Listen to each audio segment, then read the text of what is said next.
Okay, so today we're going to start our first story, Walk Two Moons.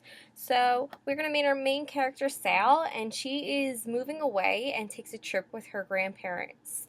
So we're going to focus on how she feels about both events, look for clues that the author provides. So we're going to read chapters 1 and chapter 2 today.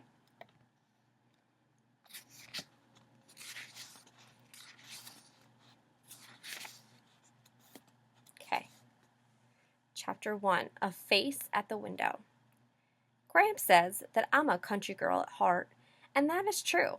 I have lived most of my 13 years in Bybanks, Kentucky, which is not much more than a caboodle of houses roosting in a green spot alongside the Ohio River.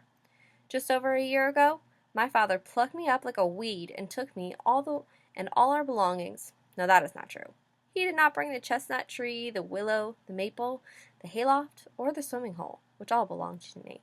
And we drove 300 miles straight north and stopped in front of a house in Euclid, Ohio. No trees? I said. This is where we're going to live? No, my father said. This is Margaret's house. The front door of the house opened, and a lady with wild red hair stood there. I looked up and down the street.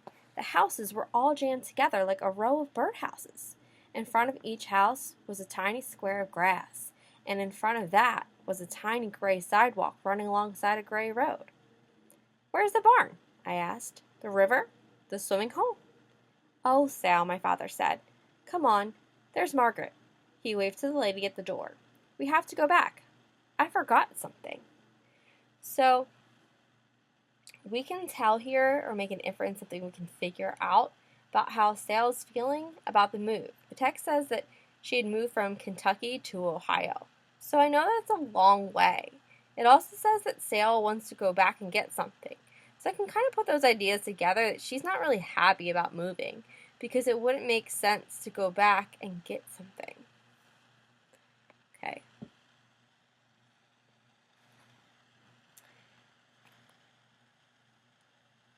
So we left off here where she said, I forgot something. The lady with the wild red hair opened the door and came out onto the porch. In the back of my closet, I said, under the floorboards. I put something there, and I've got to have it. Don't be a goose. Come and see Margaret. I did not want to see Margaret. I stood there looking around, and that's when I saw the face pressed up against the upstairs window next door. It was a round girl's face, and it looked afraid. I didn't know it then, but that face belonged to Phoebe Winterbottom, a girl who had a powerful imagination, who would become my friend. And I told them the story of Phoebe, and when I finished telling them, or maybe even as I was telling them, I realized that the story of Phoebe was like the plaster wall in our old house in Bybanks, Kentucky. My father started chipping away at a plaster wall in the living room of our house in Bybanks shortly after my mother left us one April morning. Our house was an old farmhouse that my parents had been restoring, room by room. Each night, as he waited to hear from my mother, he chipped away at that wall. On the night that we got the bad news that she was not returning, he pounded and pounded on that wall with a chisel and a hammer. At 2 o'clock in the morning, he came up to my room. I was not asleep. He led me down the stairs and showed me what he had found. Hidden behind the wall was a brick fireplace. The reason that Phoebe's story reminds me of that plaster wall and the hidden fireplace is that beneath Phoebe's story was another one. Mine.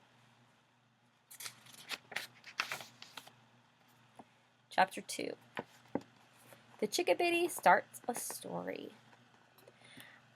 It was after all the adventures of Phoebe that my grandparents came up with a plan to drive from Kentucky to Ohio, where they would pick me up and then the three of us would drive 2,000 miles west to Lewiston, Idaho. This is how I came to be locked in a car with them for nearly a week. It was not a trip that I was eager to take, but it was one I had to take. Gramps had said, We'll see the whole ding-dong country. Graham squeezed my cheeks and said, This trip will give me a chance to be with my favorite Chickabiddy again. I am, by the way, their only Chickabiddy. My father said that Graham couldn't read maps worth a hill of beans, and that he was grateful that I had agreed to go along and help them find their way. I was only 13, and although I did have a way with maps, it was not really because of that skill I was going, nor was it to see the whole ding-dong country that Gran and Gramps were going. The real reasons were buried beneath piles and piles of unsaid things. Some of the real reasons were: 1. Gram and Gramps wanted to see Mama, who was resting peacefully in Lewiston, Idaho. 2. Gram and Gramps knew that I wanted to see Mama, but that I was afraid to. 3. Dad wanted to be alone with that red-headed Margaret cadaver. He had already seen Mama, and he had not taken me. Also, although it wasn't as important, Dad did not trust Gram and Gramps to behave themselves along the way unless they had me with them. Dad said if they tried to go on their own, he would save everyone a lot of time and embarrassment by calling the police and having them arrested before they even left the driveway. It might sound a bit extreme for a man to call the police on his own tottery old parents, but when my grandparents got in a car, trouble just naturally followed them like a filly trailing behind a mare. My grandparents' Hiddle were my father's parents, full up to the tops of their heads with goodness and sweetness. And mixed in with all that goodness and sweetness was a large dash of peculiarity. This combination made them interesting to know, but you could never predict what they were going to do or say. Once it was settled that the three of us would go, the journey took on an alarming, expanding need to hurry that was like a walloping great thundercloud assembling around me. During the week before we left, the sound of the wind was hurry, hurry, hurry. And at night, even in the silent darkness, whispered rush, rush, rush. I did not think we would ever leave, and yet I did not want to leave. I did not really expect to survive the trip. But I had decided to go, and I would go, and I had to be there by my mother's birthday. This was extremely important. I believed that if there was any chance to bring my mother back home, it would happen on her birthday. If I had said this aloud to my father or to my grandparents, they would have said that I might as well try to catch a fish in the air. So I did not say it aloud, but I believed it. Sometimes I am as ornery and stubborn as an old donkey. My father says I lean on broken reeds and will get a face full of swamp mud one day. When at last Gram and Gramps Hiddle and I set out the first day of the trip, I prayed for the first 30 minutes solid. I prayed that we would not be in an accident.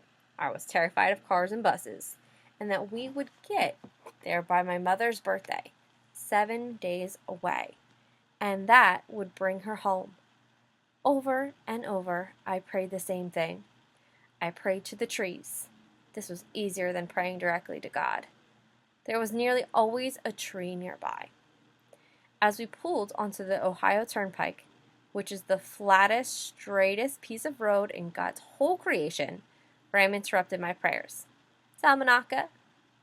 I should explain right off that my real name is Salmanaka Tree Hiddle. Salmanaka, my parents thought, was the name of an Indian tribe to which my great-grandmother belonged. My parents were mistaken. The name of the tribe was Seneca, but since my parents did not discover their error until after I was born, and they were, by then, used to my name, it remained Salmanaka. My middle name, Tree, comes from your basic tree, a thing of such beauty to my mother that she made it part of my name. She wanted to be more specific and used Sugar Maple Tree, her very favorite, but Salmanaka Sugar Maple Tree Hiddle was a bit much, even for her. My mother used to call me Salmanaka, but after she left, only my grandparents Hiddle called me Salmanaka, when they were not calling me Chickabiddy. To most other people, I was Sal, and to a few boys who thought they were especially amusing, I was Salamander. In the car, as we started our long journey to Lewiston, Idaho, my grandmother Hiddle said, Salmanaka, why don't you entertain us? What sort of thing did you have in mind? Gramps said. How about a story? Spin us a yarn. I certainly do know heaps of stories, but I learned most of them from Gramps. suggested I tell one about my mother. That could not do. I had just reached the point where I could stop thinking about her every minute of every day. Gramps said, "Well then, what about your friends? Got any tales to tell about them?" Instantly, Phoebe Winterbottom came to mind.